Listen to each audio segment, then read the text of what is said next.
Union News, the 27th of July, 2023.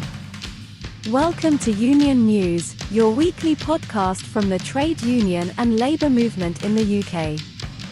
Writing is by Pat Harrington and music is by Tim Bragg.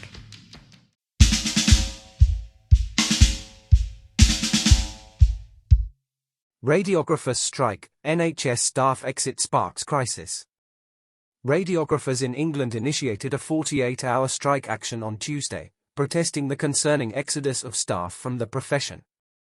Members of the Society of Radiographers, SOR, voted against a 5% government pay award and demanded talks to reopen, citing disparities with pay increases offered to other public sector workers, including junior doctors. The picket lines outside the Royal Marsden Hospital in Surrey saw therapeutic radiographer Ashley Diakino, 43, expressing their frustration. She stated that the government had not engaged with the SOR despite discussions about recruitment and retention issues. The worsening situation has led to burnout and prompted professionals to leave their positions. The striking radiographers are urging the government to collaborate more with different unions to address these critical problems. Members of the public expressed support for the striking radiographers, driving past the picket lines and honking their horns. The strike involves 37 NHS trusts where members have a mandate to strike, including prominent institutions such as University College London Hospitals, Liverpool University Hospitals, Nottingham University Hospitals, University Hospitals Bristol and Western, and Sheffield Teaching Hospitals.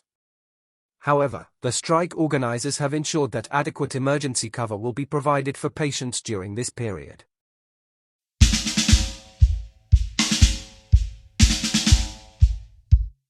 Glasgow museum workers launch fortnight of protests against job cuts. Museum workers in Glasgow are gearing up for a fortnight of protests, beginning this week, as they rally against proposed job cuts in the city's museums and collections department. The public sector union Unison announced the protests, expressing concerns over the potential loss of 37 jobs, which Glasgow Life Museums intends to implement to address a £1.5 million financial deficit. While half of the proposed cuts are for unfilled positions, Unison argues that the removal of curators, conservators, technicians, outreach personnel, and learning assistants could seriously undermine the quality of visitors' experiences, resulting in vacant and stagnant exhibition spaces.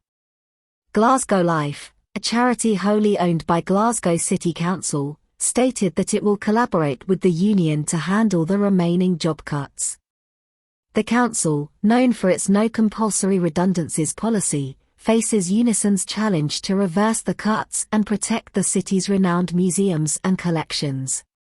Unison calls upon Glasgow City councillors to defend the cultural institutions from funding attacks by the Scottish and UK governments, emphasising the need to safeguard and cherish the world-renowned heritage. A Glasgow Life spokesperson clarified that the savings made this year amount to approximately 9% of the charity's annual service fee received from the City Council, and no venues will be closed. They asserted that over half of the affected posts are currently vacant.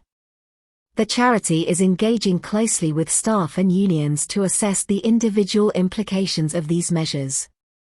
In response, a Scottish Government spokesperson emphasised the increased resources provided to local government for 2023-24, showing a significant real terms increase, with the aim of supporting cultural institutions. Unison's protests are scheduled to commence at the Burrell Collection in Porlock Park on Saturday, July 29, and will continue at the Gallery of Modern Art in Queen Street on August 5 the following week. Museum workers are determined to make their voices heard and protect Glasgow's cultural treasures for future generations.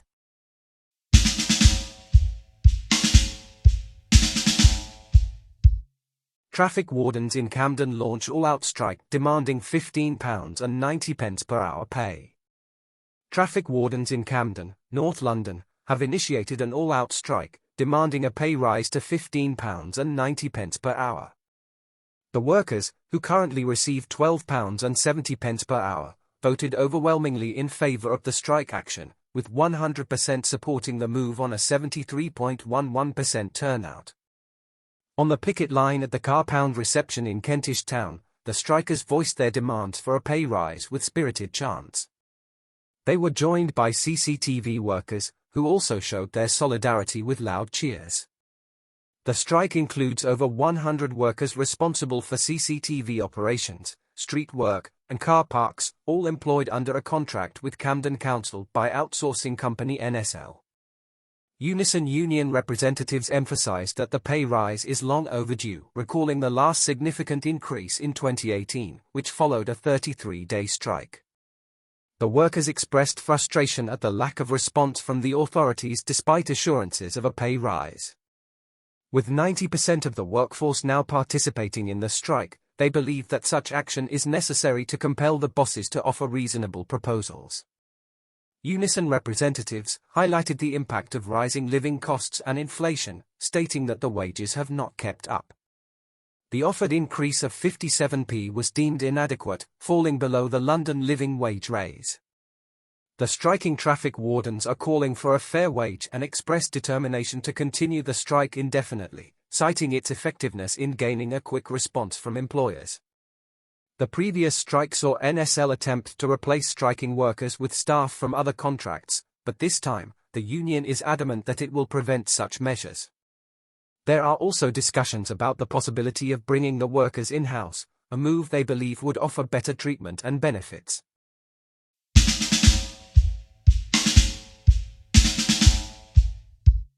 Record high number of children in temporary accommodation in England.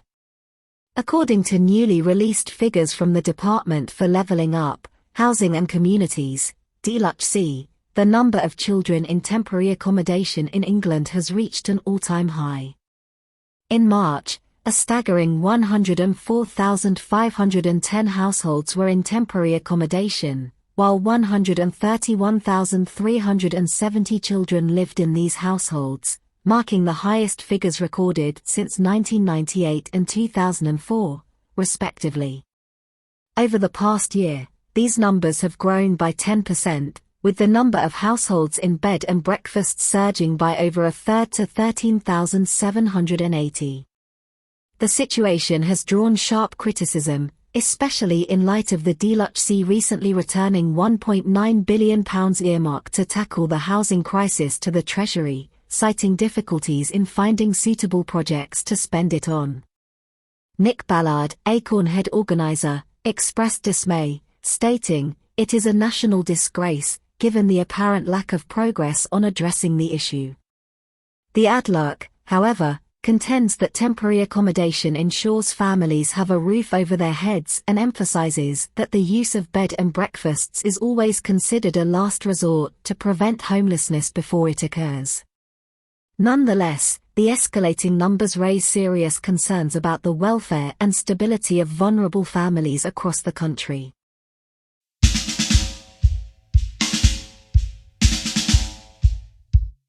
And finally, rail bosses extend ticket office closure consultation amid backlash and legal threats.